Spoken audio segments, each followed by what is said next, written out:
ගල විදලා තමයි සොරව්ව හටලා තියෙන්නේ. අද මම හොයාගෙන ආවේ ලංකාවේ තියෙන පුදුම හිතන තැන. මේ තමයි මහියංගනේ සොරබොර වැව.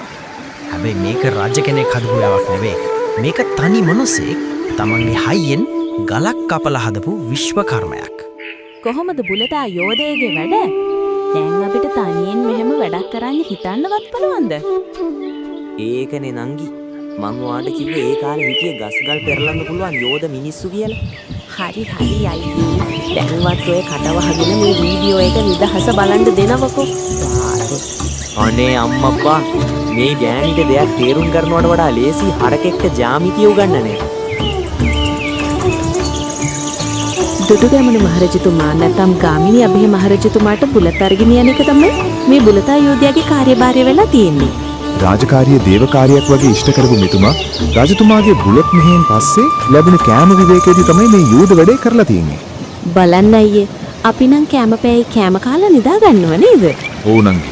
ඒ කාලේ මිනිස්සු හරි ධෛර්ය සම්පන්නයි. බලන්න මේ ගල විදලා තමයි සොරව්ව හටලා තියෙන්නේ. ඒ කාලේ හිටලා තියෙන්නේ මාරම වැඩෝ. මේ පරිසරය දැක්කම මට මෙහෙ නවතින්න හිතෙනවා. මාරම ලස්සනයි. මරු වයිබ් එකක්.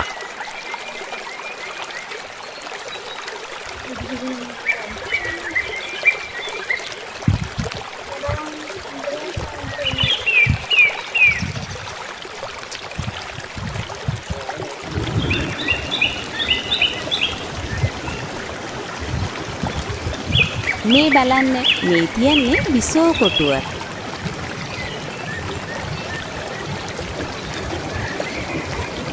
අම්මෝ බලන්න වතුර පාරේ සැර. වැටුනොත් වෙන දේ හිතා ගන්නත් බෑ අයියා.